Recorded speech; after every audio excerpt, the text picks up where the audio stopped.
Good morning students. आज के lecture में हम टाइम डिवीजन टाइम स्विचिंग के बारे में डिटेल में डिस्कस करेंगे। इसका पूरा complete operation time division time switching कैसे वर्क करता है।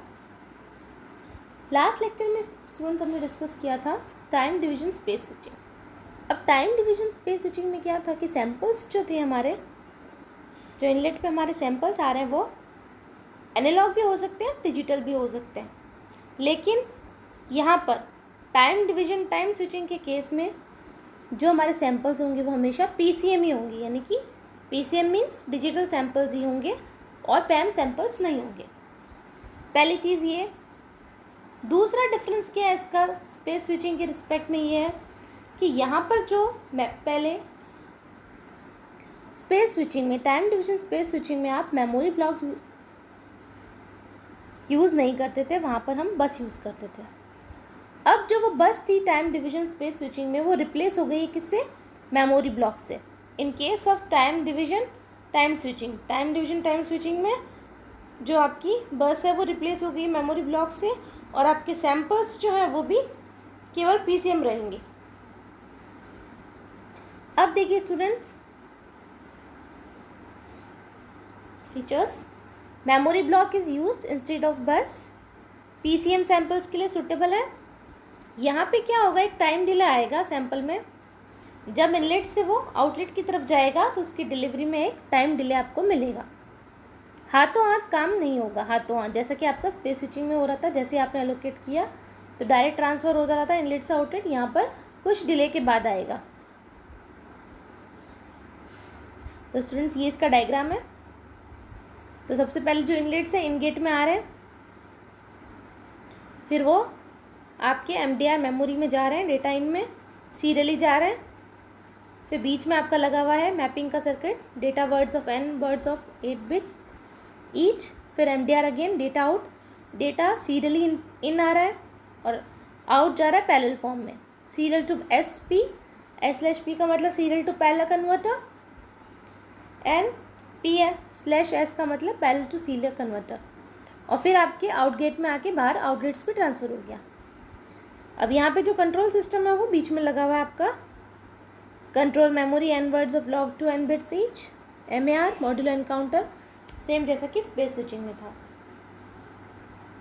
अब एक चीज़ इंपॉर्टेंट है यहाँ पर कि यहाँ पे जो डेटा है इनलेट्स के थ्रू आ रहा है और डेटा मेमोरी में राइट हो रहा है। डेटा मेमोरी में डेटा इनलेट्स का जो डेटा है वो डेटा मेमोरी में राइट हो जाता है एक बार।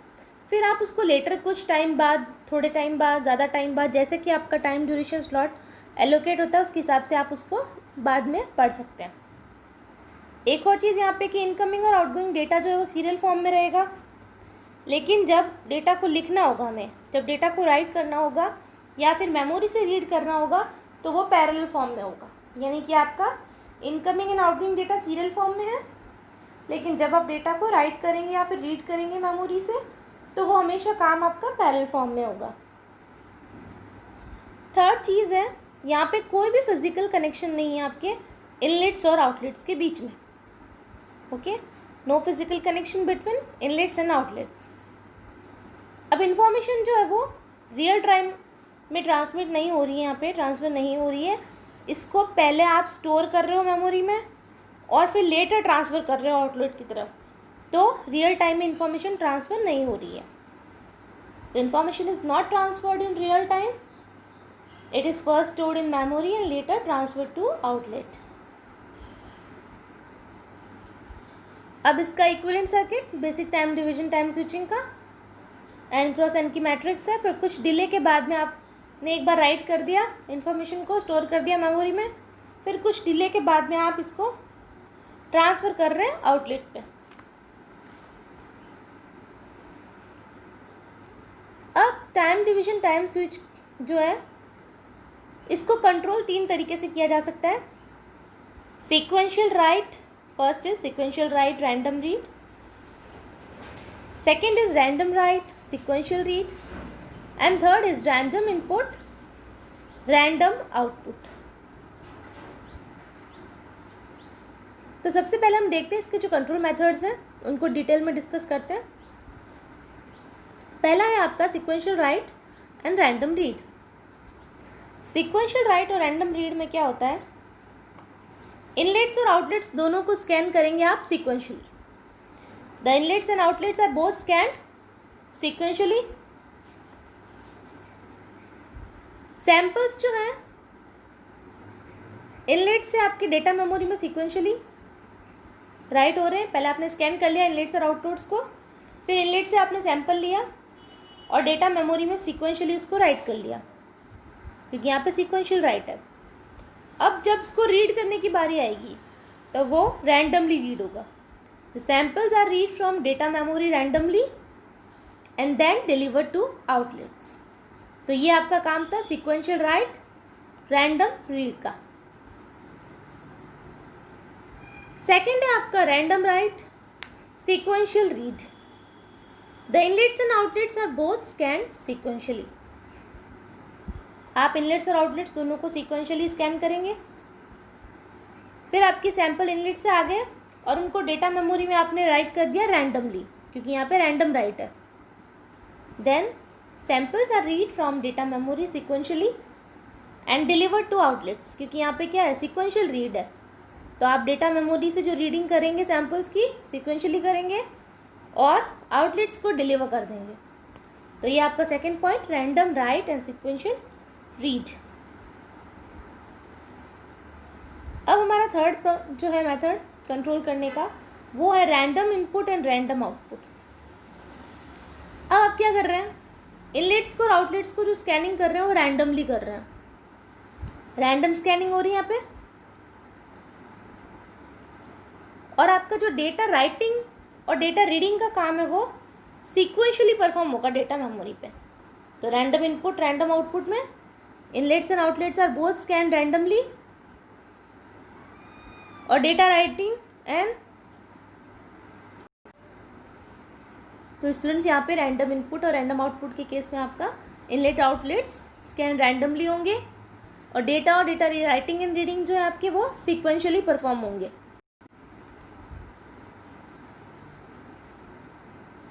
तो स्टूडेंट्स यहाँ फिगर देखिए आप, random input and random output time switch का. जैसा कि हमने बताया था अभी, क्या हो रहा है कि इनलेट्स और आउटलेट्स दोनों रैंडमली स्कैन हो रहे हैं. Inlets and outlets randomly scan हो रहे हैं और data writing and data reading जो है आपकी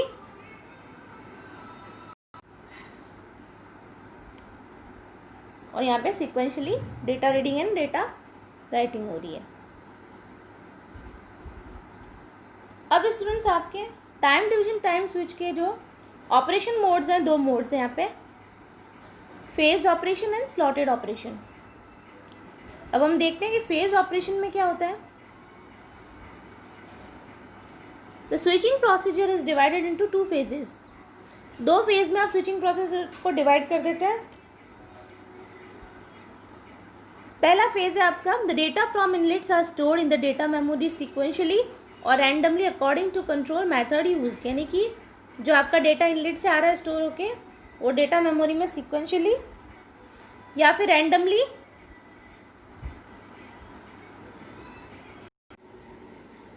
तो यहाँ पे स्टूडेंट्स, तो डेटा इनलेट से था आपका डेटा मेमोरी में सीक्वेंशियली या फिर रैंडमली कंट्रोल मेथड के हिसाब से आप फेज़ 1 के अंदर डेटा को स्टोर कर देंगे अब डेटा मेमोरी में.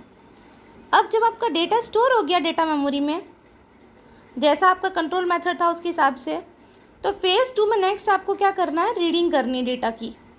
अब मेमोरी में जो डेटा स्टोर कर लिया आपने, उसकी आपको रीडिंग करनी है. The data read from data memory and deliver to outlets sequentially और randomly according to the control method used. यानी कि अब आपने डेटा को रीड जो करेंगे, वो रीडिंग आपके मेथड पे डिपेंड करेगी, कंट्रोल मेथड पे, कि आपने कौन सा कंट्रोल मेथड यूज़ किया है. तो इस तरह से स्टूडेंट्स आपका फेज ऑपरेशन काम करेगा. तो फर्स्ट फेज के अंदर इनलेट्स को स्कैन करने का काम एक के बाद एक करेंगे आप, one after another, and data stored in data memory sequentially.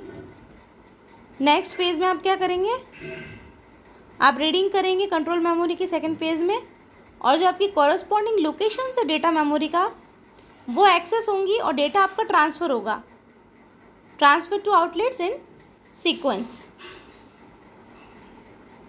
तो ये आपके data and control memory reads का ऑपरेशन का फंक्शन है.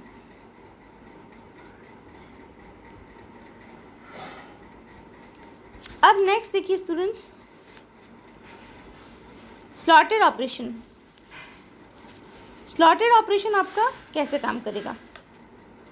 स्लॉटेड ऑपरेशन में स्टूडेंट्स क्या होगा, आपका जो ऑपरेशन पीरियड है कितना था, हमने क्या बताया था आपको, वॉइस की फ्रीक्वेंसी है आपकी 3.3 किलोहर्ट्ज़, राउंड ऑफ करके आपने फ्रीक्वेंसी ले ली 4 किलोहर्ट्ज़।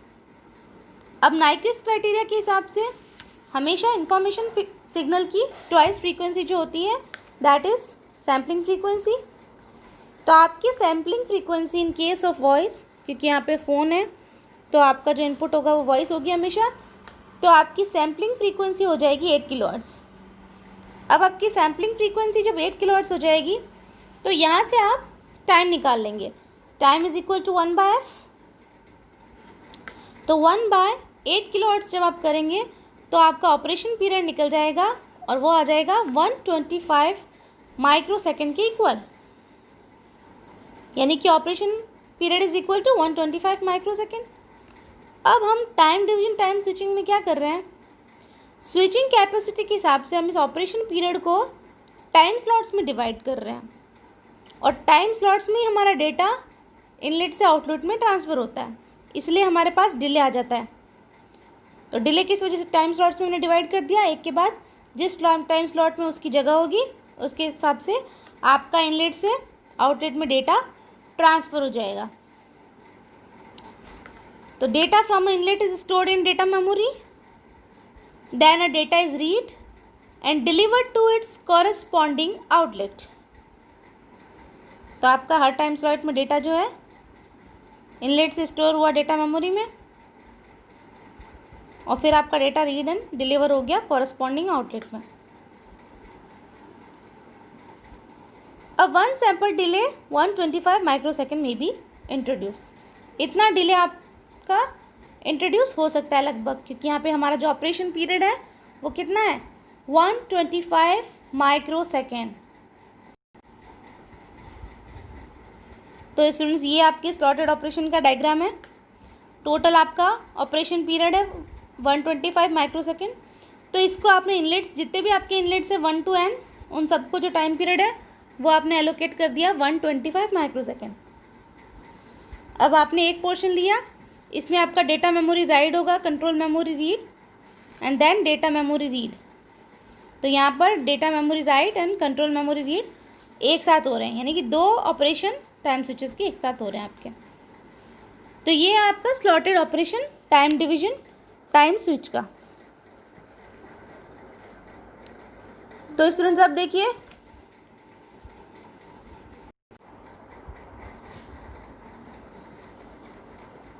अब इसके फीचर्स देखते हैं students. Both sequential write and random read and random write sequential read control modes are non blocking in nature. दोनों ही जो आपके कंट्रोल मेथड्स हैं नॉन ब्लॉकिंग इन नेचर में, but the number of subscribers can be connected to the system is no more than the switching capacity. लेकिन आपके जो number of subscribers हैं जो सिस्टम में कनेक्ट हो रहे हैं वो कभी भी आपकी स्विचिंग कैपेसिटी से ज़्यादा नहीं हो सकते। अब आपका कौन सा मेथड बचा, random input random output control method. ये क्या करता है, बहुत सारे सब्सक्राइबर को परमिट करता है। जब आप ये यूज़ कर रहे हैं रैंडम इनपुट रैंडम आउटपुट, तो बहुत सारे सब्सक्राइबर आप अपने सिस्टम में परमिट कर सकते हैं। लेकिन इसका एक डिसएडवांटेज है कि ये ब्लॉकिंग है, ये आपकी कॉल्स को ब्लॉक करता है। तो इसका ब्लॉकिंग फीचर आने की वजह से ये इसका डिसएडवांटेज है। अब each of the inlets outlets corresponds to a single subscriber. हर इनलेट आउटलेट जो है सिंगल सब्सक्राइबर को कॉरेस्पॉन्ड करती है। तो ये आपके सूटेबल है किसके लिए, लोकल एक्सचेंजेस के लिए। अब स्टूडेंट देखते हैं control memory management in random input random output control. यहाँ पे आपका कंट्रोल मेमोरी मैनेजमेंट कैसे होता है। A number of memories CM1 CM2 जो कि हमने देखा are shared by all inlets and outlets. तो बहुत सारी मेमोरीज आपके इनलेट्स और आउटलेट्स दोनों शेयर करते हैं। तो इनको हम एफिशिएंटली कैसे मेमोरी को एफिशिएंटली कंट्रोल करें, मैनेज करें। तो मैनेजिंग मेथड्स आपके आ जाएंगे। मेंटेनिंग अ फ्री लिस्ट, हमेशा आप एक फ्री लिस्ट बना के रखेंगे कि कौन कौन से फ्री हैं आपके। Compacting the entries every time a call terminate, जैसे ही कॉल टर्मिनेट हो जाती है तो वैकेंसी की जो आपको डिटेल है एंट्रीज में तुरंत फिल करनी पड़ेगी। Maintaining free and occupied list, किस वक्त कौन सी आपकी जो है ना लिस्ट, एक लिस्ट बनाएंगे जिसमें ऑक्यूपाइड कौन कौन से सब्सक्राइबर्स ऑक्यूपाइड है, कौन कौन से फ्री हैं, तो दोनों का डेटा इसमें हो तो इससे हमें पता चलेगा कि हमारे पास कितने अभी कॉल्स आ रहे हैं और कितने फ्री लाइंस बाकी है।